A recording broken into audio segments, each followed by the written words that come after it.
Siva media நண்பர்களுக்கு வணக்கம். தமிழ்நாடு காவல்துறை, அதாவது காமராஜர் முதலமைச்சராக இருந்த அந்த காலகட்டங்களில் உலகத்தினுடைய தலை சிறந்த காவல்துறைகளில் ஒன்றாக இருந்ததாக பல வரலாற்று பதிவுகள்லாம் இருக்குது.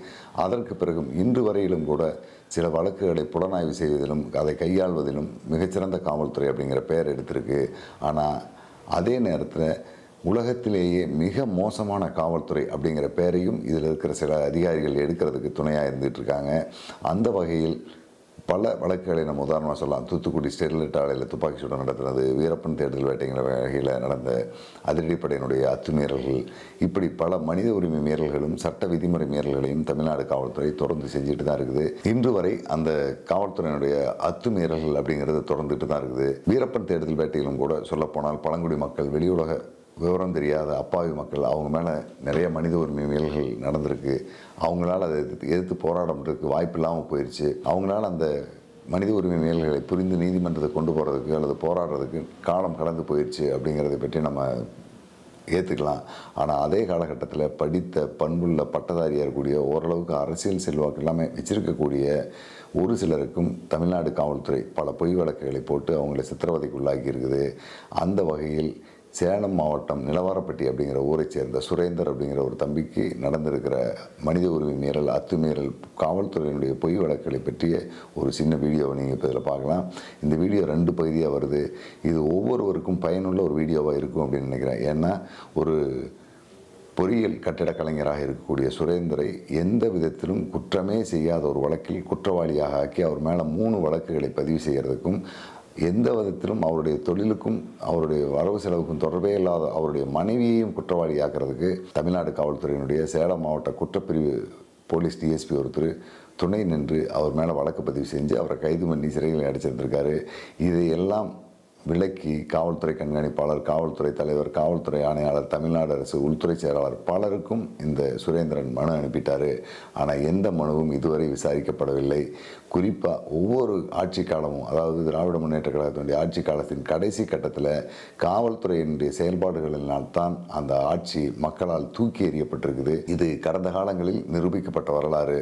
இந்த வகையில் இப்போதும் கூட தமிழ்நாட்டினுடைய முதலமைச்சராக இருக்கிற மு.க. ஸ்டாலின் அவர்கள் காவல்துறையினுடைய முழு அதிகாரத்தை தன்னுடைய கையை விட்டு அவர் விட்டுட்டார் அப்படின்னு தான் நினைக்க வேண்டியதாக இருக்குது. ஏன்னா எந்த இடத்துலையுமே காவல்துறை முறையாக செயல்படலை, பொய் வழக்கு போடுறாங்க, அவங்க நினச்சதை செய்ய முடியுது அப்படிங்கிற குற்றச்சாட்டு பல்வேறு தரப்பிலிருந்து வந்துடுது. கடந்த 2017 முதல்வராக பொறுப்பேற்ற எடப்பாடி பழனிசாமி பொறுப்பேற்கும் போது அவர் ஒரு பஞ்சாயத்து தலைவர் பதவிக்கு கூட ஒரு தகுதி இல்லாத நபராகத்தான் தமிழ்நாட்டில் உள்ள பெரும்பாலாளர் பார்க்கப்பட்டது. ஆனால் அவர் அந்த பொறுப்புக்கு வந்த அடுத்த ஒரு சில மாதங்களுக்குள்ளாகவே ஒரு மாநில முதலமைச்சர் எப்படி நடக்கணும் அப்படிங்கிறதுக்கான அந்த அடிப்படை தகுதிகளை அனைத்தையும் அவர் உருவாக்கிட்டு கிட்டத்தட்ட 4 ஆண்டு காலம் எந்த விதத்திலும் பாதிப்பில்லாத வகையில் பல நலத்திட்டங்களோடு ஆட்சியை சிறப்பாக கொண்டு போனார். அதே நேரத்தில் அவரை விடவும் அனுபவம் உள்ள மு.க. ஸ்டாலின் நல்ல முதலமைச்சராக இருப்பார் அப்படிங்கிற நம்பிக்கையில் தான் தமிழ்நாட்டு மக்கள் அனைவரும் எடப்பாடி பழனிசாமியினுடைய அந்த அதிமுகவை புறந்தள்ளிவிட்டு திமுகவுக்கு வாக்களித்து திமுகவை ஒரு பெரும்பான்மை கட்சியாக தமிழ்நாட்டில் சட்டமன்றத்தில் தேர்ந்தெடுத்தாங்க. அதன் மூலமாக திமுக ஆட்சியை பிடிச்சிருக்குது. அதுக்கு பிறகு இன்று வரை எந்த துறையிலுமே இந்த ஆட்சி சிறப்பாக செயல்பட்டது அப்படின்னு சொல்வதை காட்டிலும் சிறப்பு இல்லாமல் போயிட்டுங்கிற குற்றச்சாட்டு தான் பல்வேறு விதமான மக்கள்கிட்டருந்து வந்துட்டு இருக்குது. அதில் குறிப்பாக காவல்துறை மீதான புகார்கள் அப்படிங்கிறது கொஞ்சம் கூட குறையில. ஊழல் தவறு செய்துகிட்டு இருக்கிற அதிகாரிகள் மேலும் மேலும் உயர்ந்துக்கிட்டே இருக்காங்க. நேர்மையாக பணியாற்றக்கூடிய பல அதிகாரிகள் எந்த துறையில் இருக்காங்கன்னு தெரியாத சில உப்புக்குச்சப்பான துறைகளில் போட்டு வச்சு அவங்கள பழிவாங்கும் நடவடிக்கைகளும் இது தொடர்ந்துகிட்டு இருக்குது. இது இப்படியே தொடருமானால் நிச்சயமாக திமுக, அதாவது மு.க. ஸ்டாலின் தலைமையிலான இந்த திமுக ஆட்சி நிச்சயமாக தமிழ்நாட்டிலிருந்து அகற்றப்படுவதற்கான சாத்தியங்கள் அதிகமாக இருக்குது. அதுக்கான வேலையை திமுகவே செஞ்சுக்கிட்டு இருக்கு அப்படின்னு தான் நம்ம சொல்ல வேண்டியதாக இருக்குது. இந்த ஒரு வழக்கு மட்டுமல்ல, இதுபோல் பல வழக்குகளை கடந்த 2 ஆண்டுகளாக நான் பார்த்துக்கிட்டு இருக்கேன். இருந்தாலும் பொதுமக்கள் புரிஞ்சுக்கணும், பொதுமக்கள் தங்களை எப்படி பாதுகாத்துக்கணும் அப்படிங்கிறதுக்கு எல்லாமே இந்த சுரேந்திரனுடைய பொய் வழக்கு ஒரு உதாரணமாக இருக்குது. அப்படிங்கிறனால அந்த பொய் வழக்கை பற்றி ஒரு வீடியோ போடுறேன். இந்த வீடியோ 2 பகுதியெல்லாம் வரும். கொஞ்சம் பெரிய வீடியோ தான், இருந்தாலும் நீங்கள் இதை பார்க்கணும். ஏன்னா உங்களை காப்பாற்றுவதற்கும் இது ஒரு வகையில் உதவியாக இருக்கும். ஏன்னா சுரேந்தர் தன்னை காப்பாற்றுவதற்காக ஒரு பெரிய தொகையையும் பெரிய காலத்தையும் இழந்து தான் இதில் போராடி வந்துகிட்டு இருக்காரு. இந்த வீடியோவை பார்க்குறதன் மூலமாக உங்களுக்கும் உங்களை காப்பாற்றிக் கொள்வதற்கு அல்லது உங்களுக்கு தெரிஞ்சவங்களை காப்பாற்றிக் கொள்வதற்கு ஒரு பாதுகாப்பான கேடயமாக அமையும் அப்படிங்கிற நம்பிக்கையில் இந்த வீடியோவை நான் வெளியிடுறேன். அதே நேரத்தில் போலீஸார் எவ்வளவு மோசமான நிலையில் செயல்பட்டு இருக்காங்க, அவருக்கு பின்னால் சேலம் மாவட்டத்தில் இருக்கக்கூடிய ஒரு திமுக சட்டமன்ற உறுப்பினரும் சட்டவிரோத தொழில், அதாவது இப்போ எப்படி சென்னையில் இருக்கக்கூடிய ஒரு நபர் திமுகவினுடைய பொறுப்பில் இருந்துக்கிட்டு போதை மருந்து கடத்தலில் ஈடுபட்டாரோ அதே மாதிரி இங்கும் ஒரு நபர் சட்டவிரோதமான சில செயல்களை செய்து கொண்டிருக்கின்ற ஒருவர் இதுக்கு பின்னால் இருந்து பணத்தை கொடுத்து காவல்துறையையும் அதிகாரிகளையும் விலைக்கு வாங்கி ஒரு நேர்மையான அப்பாவியான இளைஞனை எப்படியெல்லாம் சீரழித்து சித்திரவதைக்கு உள்ளாக்கிட்டு இருக்காங்க அப்படிங்கிற செய்தி தான் இந்த வீடியோவில் பார்க்க போகிறீங்க. தொடர்ந்து பாருங்கள். இது எல்லாருக்கும் ஒரு வகையில் ஒரு படிப்பினையாக இருக்கும் அப்படிங்கிறனால இந்த வீடியோவை நான் வெளியிடுறேன். தொடர்ந்து பாருங்கள். சிவா மீடியாவுக்கு உங்களுடைய ஆதரவை கொடுங்க. நன்றி, வணக்கம். சுரேந்திரன், முதல்ல நீங்கள் என்ன தொழில் தொடங்குனீங்க? அப்போ எதிர்கொண்ட பிரச்சனை என்ன? நான் கடந்த 2007ஆம் ஆண்டு கட்டிட பொறியியல் முடிச்சுட்டு சென்னையில் வந்து வேலை செஞ்சுட்டு இருக்கும் போது அப்போ இருந்து எனக்கு வந்து சமூகம் சார்ந்து ஏதாவது ஒரு நல்ல விஷயங்கள் பண்ணணும், சமூக ஆர்வலராக இருக்கணும்னு சொல்லிட்டு விருப்பப்பட்டு தொடர்ந்து சின்ன சின்ன விஷயங்கள் பண்ணிட்டு வந்தேன். அப்போ இன்னொரு பக்கம் கட்டட தொழில் பண்ணிட்டு இருக்கும்போது கடந்த 2016 பனவர்த்தப்பட்டி பிரிவு அருகே உள்ள துர்க்கையம்மன் கோவில் ஏரி, 23 ஏக்கர் பரப்பளவு கொண்ட ஏரி வந்து வெறும் சீமை கருவேல மரங்களாக நிறைந்து சிதிலம் அடைந்து கிடந்தது. அந்த வந்து தூர்வாரணும் அப்படின்னு சொல்லிட்டு அந்த ஏரியை தூர்வாரத்துக்கு என் சொந்த பணம் ஒரு 40,000 ரூபா சுமார் போட்டு என்னால் வேலை செய்ய முடிஞ்சது. அதுக்கு மேலே என்னோட வாழ்வியல் சார்ந்த பிரச்சனைகள் தீர்க்கறதுக்கு என்னோட தொழில் சரியாக இருந்தது. இது மேலே ஏதாவது தனியாக ஒரு தொழில் தொடங்கலாங்கும் போது எண்ணெய் செக்கு போடலாம், அது மக்களுக்கு பயனாகவும் இருக்கட்டும், நமக்கு சமூகம் சார்ந்து அது வரக்கூடிய பணத்தை வந்து இந்த ஏரி தூர்வாரி நிறைய சின்ன சின்ன மண் திட்டுகள் அமைச்சு பறவைகள் சரணாலயமாக மாற்றணுங்கிறத என்னோட முயற்சி. இது சார்ந்து முதல் முறையாக நான் ஒரு அரசாங்க அலுவலகத்துக்கு போய் இந்த எண்ணெய் செக்கு சம்மந்தமாக இபியில் அப்ளிகேஷன் கொடுத்தும் போது ஒவ்வொரு துறை சார்ந்து போய் கொடுக்கும் போது எல்லா இடத்துலையுமே என்கிட்ட லஞ்சம் கேட்டாங்க. எந்தெந்த துறைகளுக்கு நீங்கள் போனீங்க? இபி டிபார்ட்மெண்ட்டு, ஃபுட் சேஃப்டி, வேளாண் ஒழுங்குமுறை விற்பனை கூடம், district industrial centre, sales tax, மொத்தம் 5 துறைகள் வந்து இந்த ஒரு எண்ணெய் மில் அமைக்கணும்னா இந்த 5 துறைகளுக்கான அனுமதி பெறப்பட வேண்டிய சூழல் இருந்துச்சு. அதனால் இந்த 5 துறைகளுக்கும் போகும்போது எல்லா அதிகாரிகளுமே என்கிட்ட வந்து லஞ்சம் கேட்டாங்க. அப்போ எனக்கு ஒரு விஷயம் என்ன தோணுச்சு, சமூகத்தில் இந்த லஞ்சம் வந்து மிகப்பெரிய லெவலில் ஒரு தாக்கத்தை உண்டு பண்ணுது. இதை எப்படியாவது வெளியே கொண்டு வரணும்னு நினைக்கும் போது முதல் நான் ஒரு வேளை விஜிலன்ஸுக்கு போய் ஒரு புகார் கொடுத்தா ஒரு அதிகாரி மாறினோன்னா மற்ற எல்லாருமே வந்து உஷாராயிருவாங்க. அதனால கண்டிப்பாக நம்ம வந்து ஒரு விழிப்புணர்வாக அதை செய்யணும்னு சொல்லிட்டு எல்லா அதிகாரிகளும் ரகசியமாக வீடியோ எடுத்தாங்க. மொத்தம் ஒரு 5 துறையை சேர்ந்த 14 அதிகாரிகள் அந்த வீடியோவில் வந்தாங்க. அதில் ஒரு 2 வீடியோ சரியாக இல்லாதனால மீதி 12 அதிகாரிகள் வீடியோ வந்து தெளிவாக லஞ்சம் பெற வீடியோ என்கிட்ட இருந்தது. அதை வந்து புதிய தலைமுறை அனுப்பப்பட்டு அங்கே வந்து அவங்க அதை சரிபார்த்து 2016 டிசம்பர் மாதத்தில் டிமானிட்டேஷன் முடிஞ்சு ஒரு வாரம் கழித்து அவங்க அதை வெளியிட்டிருந்தாங்க. அது வெளியிட்டோன்னா தமிழ்நாடு முழுக்க ஒரு பரபரப்பான ஒரு நிகழ்வாகி அந்த அடுத்த ஒரு வாரத்துக்குள்ளாரே அந்த 12 அதிகாரிகளும் சஸ்பெண்ட் செய்யப்பட்டு அது அந்த கேஸ் வந்து விஜிலன்ஸில் இன்னும் போயிட்டு. அடுத்தபடியாக உங்களுக்கு இப்போ ஒரு சிக்கலான சூழல் ஏற்பட்டு காவல்துறையினுடைய அந்த நேர்மையற்ற நடவடிக்கை எதிர்த்து ஒரு போராட்டம் நடத்திட்டு இருக்கீங்க. இது எதனால் ஏற்பட்டது? அதன் பிறகு கட்டுமான துறையில் நான் கவனம் செலுத்த ஆரம்பித்து கட்டுமான பணிகள் செஞ்சுட்டு வந்திருக்கேன். இதுவரை ஒரு 25 வீடுகளுக்கு மேலே சிறப்பான முறையில் முடிச்சு கொடுத்துருக்கேங்க. கடந்த 2019 கோபாலத்தில் சவுண்ட் அப்னு சொல்லிட்டு ஒருத்தரோட வீடு பண்ணுறாங்க. அந்த வீட்டுக்கு கதிர்ராஜுங்கிறவர் அவரோட பழைய வீட்டுக்கு வந்து குடி வராரு. நான் கட்டி கொடுத்த வீட்டில் இவர் ராஜு வந்து தங்குறாரு. குடி வந்தோன்னே அந்த சவுண்ட் அப்பனோட வீட்டை பார்த்துட்டு அவருக்கு ரொம்ப பிடிச்சி போய் நம்மளை அணுகும் போது சதுரடி 2200 ரூபா வீதம் எல்லா ஸ்பெசிஃபிகேஷன்ஸுமே நம்ம கொடுத்து வீடு வந்து ஆரம்பிக்கிறேங்க. 2019 நிலவாரப்பட்டிங்கிற பகுதியில் 1 ஏக்கர் பரப்பளவு கொண்ட இடத்துல ஒரு 5000 சதுரடியில் அந்த வீடு வந்து கன்ஸ்ட்ரக்ஷன் பண்ண ஆரம்பிக்கிறோம். அந்த கன்ஸ்ட்ரக்ஷன் பண்ணும் போதே இந்த கதிர்ராஜுங்கிற நபர் பார்த்தீங்கன்னா கொஞ்சம் மனசு வந்து அன்ஸ்டேபிளான இந்த வாஸ்து இதில் அதீத நம்பிக்கை கொண்டதுனால ஆரம்பிக்கிறதுக்கு முன்னாடியே ஒரு 4-5 முறை பிளான் மாற்றுறாரு. எல்லாம் மாற்றி கடைசியாக கன்ஸ்ட்ரக்ஷன் ஆரம்பிச்சிருதுங்க. கன்ஸ்ட்ரக்ஷன் ஆரம்பித்து பார்த்தீங்கன்னா ஒரு 1.5 ஆண்டுகள் வந்து கன்ஸ்ட்ரக்ஷன் போகுதுங்க. அந்த 1.5 ஆண்டுகளில் இந்த வீடு வந்து ஒரு 90% முடிக்கப்பட்ட நிலையில் அந்த வீட்டில் இருக்க ஒரு சின்ன விஷயம் என்னென்னா, வீடு மட்டும் இல்லாமல் 1 ஏக்கர் சுற்றளவு கொண்ட காம்பவுண்டு, மீதி எக்ஸ்ட்ரா ஒரு 30 வேலைகளுக்கான பணத்தை இவர் ஒரே அக்கௌண்ட்டில் கொடுக்குறாரு. சுமார் 1,61,00,000 வந்து கொடுக்குறாருங்க. அது வீட்டுக்கானதுக்கானதான் நீங்கள் எக்ரிமெண்ட் போட்டிருக்கீங்க. ஆனால் அது கூட கூடுதலாக சில வேலைகள் வீட்டுக்கார் கேட்கும் போது நம்பிக்கையின் அடிப்படையில் நம்ம என்ன பண்ணுறோம்னா அதை செஞ்சு கொடுக்குறோம். கடைசியாக நாம் ஒவ்வொரு முறையும் ஒரு காம்பவுண்ட் போடுறோம், அதை நான் கேட்கும்போது இவர் என்ன சொல்றாரு, ஒன்றும் இல்லைப்பா, நம்ம கடைசியாக என் வீடு தானே, மொத்தமாக எவ்வளோ செலவாகுது தெரிஞ்சு கடைசியாக பார்த்துக்கலாம்னு சொல்லிட்டு ஒவ்வொரு விஷயமா வந்து வாங்குறாங்க. மே 2021 17ஆம் தேதி கிரக பிரவேசம் ஃபிக்ஸ் பண்ணுறாங்க. அப்போ மே 10ஆம் தேதியே லாக்டவுன் போகிறாங்க. அப்போ அந்த கிரக பிரவேசம் நடக்க முடியாமல் கவர்மெண்ட்டோட இதனால போகுது, லாக்டவுன்னால போகும்போது எனக்கும் அவருக்கு ஒரு சின்ன கருத்து வேறுபாடு வருதுங்க. 2021 ஜூன் 16ஆம் தேதி எனக்கும் அவருக்கு ஒரு வாக்குவாதம் வருது. நான் அடுத்த ஒரு 5 நாட்கள் வீட்டில் உட்காந்து நான் முறைப்படி எல்லாமே எழுதி ஒரு 5 நாட்கள்லேயே கணக்கு கொடுத்துட்டு எனக்கு அவர் 33 லட்சம் ரூபா தர வேண்டிய ஒரு சூழல் வந்து வருதுங்க. இது அவர்கிட்ட கொடுத்தோன்னா அவர் பல்வேறுபட்ட நபர்கள்ட்ட போய் தேவையில்லாத அட்வைஸ் எல்லாம் வாங்கி நான் வந்து ஏமாத்திட்ட மாதிரி ஒரு சூழலை எங்கள் ஊருக்குள்ளாரையே கிரியேட் பண்ணுறாரு. போகிறவங்க வரவங்கலாம் கிரியேட் பண்ணுறாரு. இதன் பிறகு வந்து எனக்கு அறிமுகம் செய்து வைத்த சவுண்டப்பன் மூலிமா அந்த வீட்லேயே உட்காந்து சமரசம் வச்சு நாங்கள் பேசுகிறோம். அப்போ 33 லட்ச ரூபா இவ்வளோ தர வேண்டியது இருக்குது அப்படி கேட்கும்போது அவர் சவுண்டப்பனும் இறுதியாக என்ன சொல்கிறாரு, சரி 30 லட்ச ரூபா வாங்கிக்கோங்கப்பா, கட்டி கொடுத்துருங்கிறார். நானும் அதுக்கு ஒப்புக்கொண்டேன். ஆனால் கதிர்ராஜ் வந்து ஏற்கனவே கொஞ்சம் மோசடியான சில வேலைகள் செய்யக்கூடிய நபர்னால அவர் வந்து என்கிட்ட 1 கோடி ரூபா கொடுத்தாதான் என்னை விடுவேங்கிற மாதிரி என்னை மிரட்ட ஆரம்பித்தார். நான் இது என்னடா இது வேற மாதிரி போகுதுன்னு சொல்லிட்டு நான் அரசியல் பின்புலம் உள்ள நபரா? கண்டிப்பாக அரசியல் வந்து பின்புலம் உள்ள நபர். அவர் வந்து ஆளும் கட்சியோட கடந்த எம்எல்ஏக்கு போட்டிட்ட ஒரு நபர் கூட ஒரு தொடர்பில் இருக்க நபருங்க. அந்த அரசியல் பின்புலத்தை வச்சு என்னை மிரட்டக்கூடிய ஒரு சூழல் உருவாக்குறாங்க. இந்த பிரச்சனை இவர் போயிட்டு இருக்கும்போது நாங்கள் எழுந்து வந்துடுறோம். நானும் ஒரு சவுண்டை பண்ணோம். எழுந்து வந்தோடனே அதுக்கப்புறம் அந்த வீட்டு பக்கம் போகவே இல்லை. அவர் ஏற்கனவே வாட்ச்மேன் போட்டு நான் கட்டட பணியை நிறுத்திட்டு வந்து அவர் வந்து வேற ஆட்களை வச்சு தொடர்றாரு. அப்படி செய்ய முடியுமா? அப்படி சட்ட பிரகாரம் அதை செய்யக்கூடாது. ஏன்னா நாங்கள் 2 பேரும் அக்ரிமெண்ட் போட்டிருக்கோம். ஆனால் அரசியல் பலமும் பண பலமும் இருக்குது. நம்ம போனால் பிரச்சனை பண்ணிக்கலாம், அவன் வந்தானா பார்த்துக்கலான்னு சொல்லி அவர் வாட்ச்மேன் போட்டு பக்காவை மெயின்டைன் பண்ணிட்டு வந்தாருங்க. சரி, நானும் சரி நம்ம வீட்டுக்காரங்கிட்ட சண்டை போனால் தொழில் நம்ம கெட்டு போயிடும், நாம் என்ன மற்ற இடத்துல தொழில் போகும்போது இவன் சண்டை போட்டுட்ருப்பாங்கிற ஒரு சூழ்நிலை வரும்னு சொல்லிட்டு நானும் அமைதியாக இருந்துட்டேங்க. இதற்கிடையில் திடீர்னு வந்து எனக்கு சம்மன் வருதுங்க.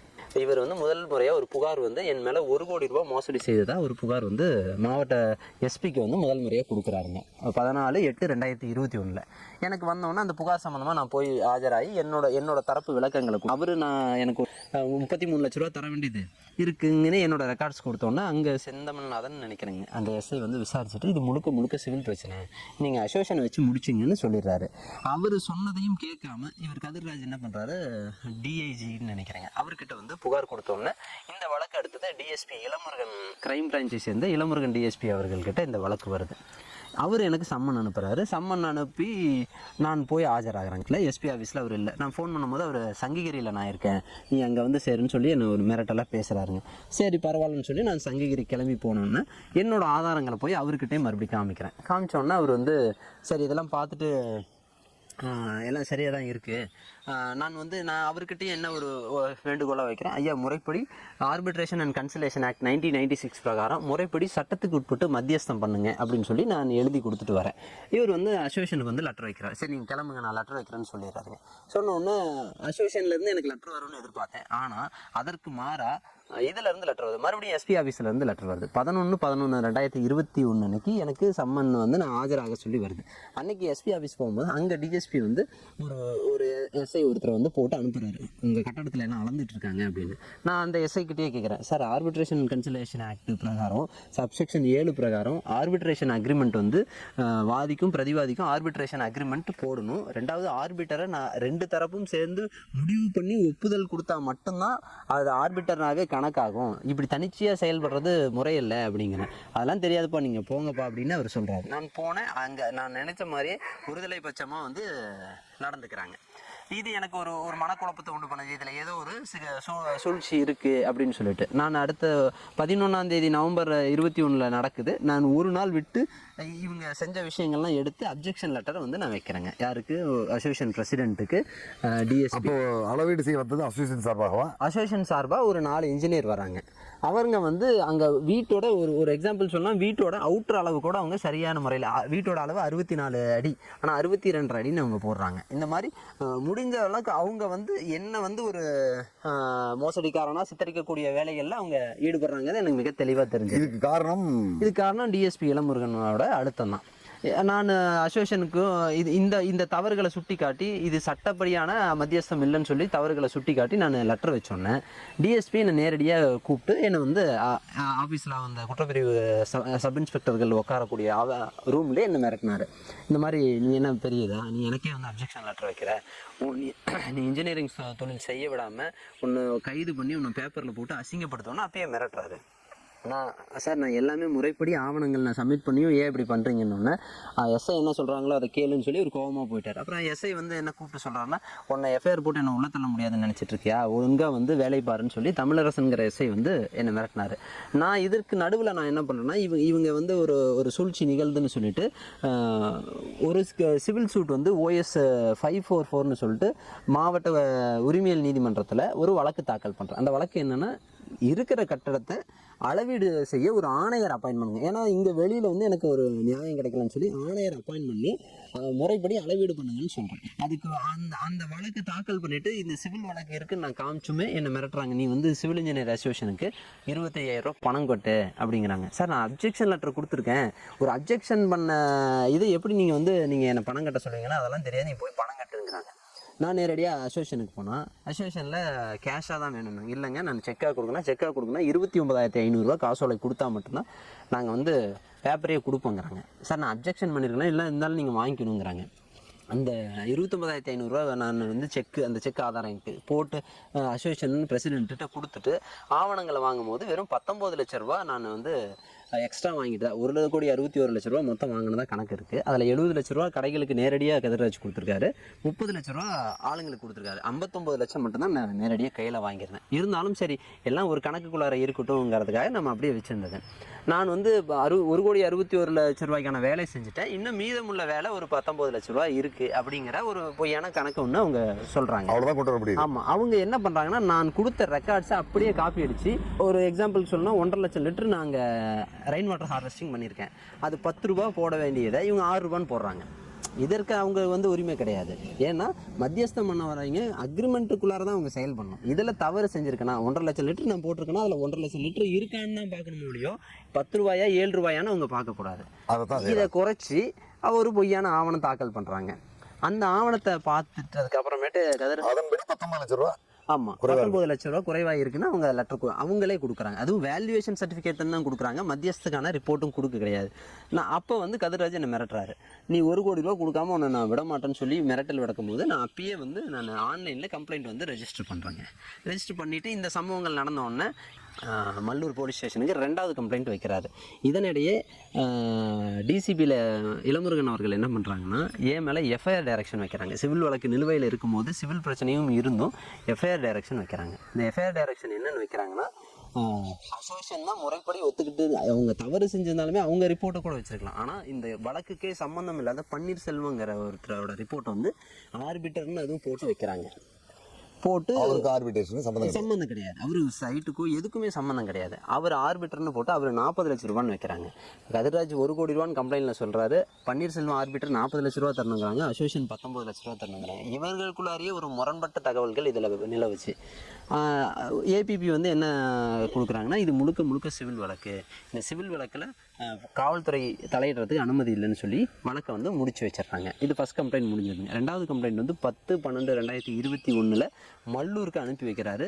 அது என்னை விசாரிக்காமையே அதை இல்லை கதிர்ராஜ் அதாவது டிஎஸ்பி இளமுருகன் அவர் கைக்கு போகும்போது கதிர்ராஜ் என்கிட்ட 33 லட்ச ரூபா பணம் கொடுக்கக்கூடாதுங்கிற ஒரே நோக்கத்தில் தவறான தகவலை எங்கள் கிராமத்தில் பரப்பிட்டு, 2வது வந்து ஸ்டேஷனில் கம்ப்ளைண்ட் கொடுத்தா இவன் நம்மகிட்ட பணம் கேட்க மாட்டான் அப்படிங்கிற ஒரு சூழல் உருவாக்கணும்னு நினச்சாரு. ஆனால் இந்த வழக்கு என்னைக்கு டிஎஸ்பி இளமுருகன் அவங்க கைக்கு போச்சோ அன்னைக்கு தான் என்கிட்ட பணம் பறிக்கலாங்கிற ஒரு மோட்டிவ் வந்து கதிர்ராஜுக்கு டிஎஸ்பி இளமுருகன் தான் சொல்லி கொடுக்குறாரு.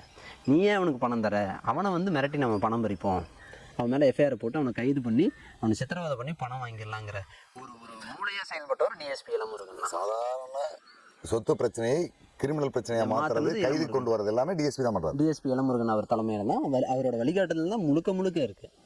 அதுக்கு அடுத்த 2வது கம்ப்ளைண்ட் வந்து 10/12/2021 அன்னைக்கு கொடுக்குறாங்க.